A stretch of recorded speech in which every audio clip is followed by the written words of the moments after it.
Et bonjour à tous, c'est moi, Pierre Forté, encore au CES. Alors, j'ai tenté le premier jour de faire une vidéo en live et malheureusement c'est compliqué parce que les réseaux sont complètement surchargés, à la fois les réseaux Wi-Fi et en même temps les réseaux GSM. Et du coup, j'ai un débit de données très faible et la vidéo est de très mauvaise qualité. Donc c'est pas terrible. Et le deuxième problème, c'est qu'on avait prévu de faire des lives le matin à 9 h pile. Et en fait, le stand de Pragma Industries est rempli de monde dès 8 h 30. Donc c'est très compliqué pour moi de m'éloigner du stand et pour en faire une vidéo tranquillement sur différents sujets. Je suis vraiment capté par les gens et je suis je suis obligé d'être présent sur le stand évidemment pour faire la promotion de nos produits et de nos technologies. Donc je fais des vidéos en différé. Là j'ai trouvé un petit créneau pour aller me balader sur le CES et vous montrer 2-3 choses intéressantes. Alors le CES c'est absolument gigantesque.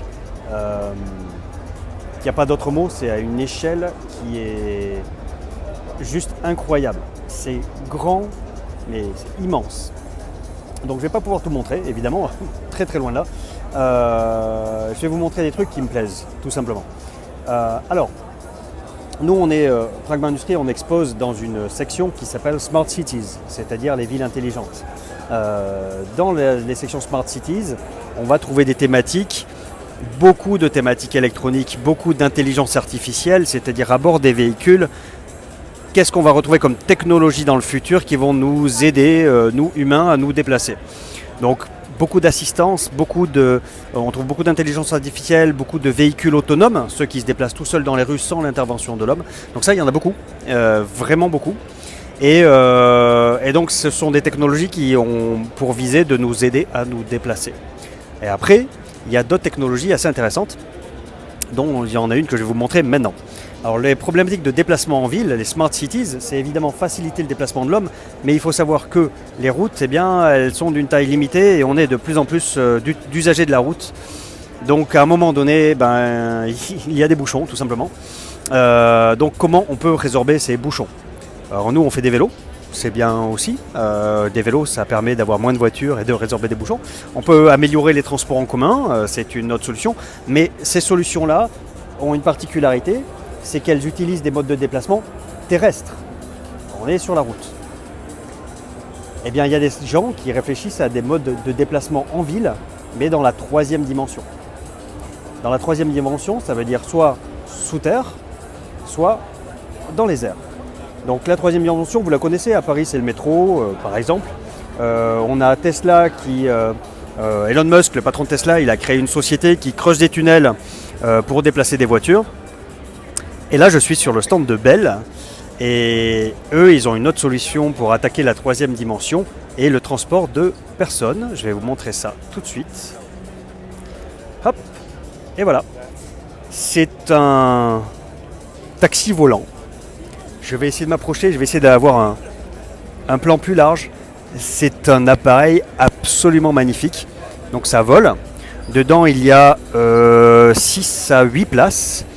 C'est une voiture volante, il n'y a pas d'ailes, enfin des toutes petites ailes et sur il y a 4 grosses hélices qui vont permettre à cet appareil de décoller verticalement entre les immeubles et de se poser verticalement.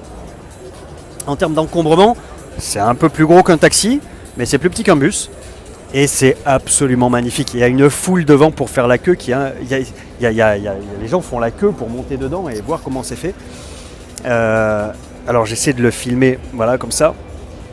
C'est une berline de luxe pour les airs. C'est absolument superbe. C'est comme un hélicoptère, mais il n'y a pas un grand rotor, il y en a 4. Et c'est absolument génial. Gros succès de Bell sur un stand qui est imposant. Et il faut savoir que ça, c'est une maquette qui n'est pas volante, et c'est un appareil qui sera qui utilisera en même temps une turbine à gaz mais qui sera aussi électrique. C'est le gros sujet de ce type de motorisation, c'est l'hybridation, parce que évidemment quand vous voulez faire décoller une sorte d'hélicoptère moderne en ville, en milieu urbain, la principale problématique c'est le bruit, c'est les nuisances sonores aérodynamiques de cet appareil. Donc les gros challenges pour des gens comme Bell et qui travaillent avec Safran d'ailleurs sur la motorisation, eh bien ça va être de travailler ces phases de décollage vertical et d'atterrissage et qu'elles puissent se faire dans un environnement très contraint qui est la ville avec un minimum de nuisances. Donc ça veut dire de l'hybridation électrique par exemple pour décoller à l'aide de moteurs électriques qui sont eux-mêmes peu bruyants. Et puis il y a un travail très important aérodynamique. Donc c'est par exemple une des raisons pour lesquelles les hélices sont carénées de tout autour. C'est pour limiter le bruit aérodynamique que celui que fait un hélicoptère par exemple quand il vole. Donc voilà exactement le genre de véhicule qu'on trouve au CES.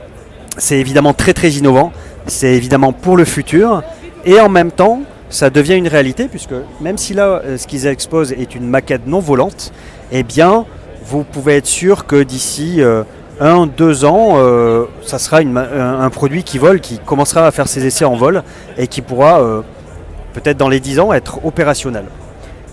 Voilà le CES, enfin un tout petit bout du CES. Je vais vous faire d'autres vidéos et vous montrer des trucs sympas.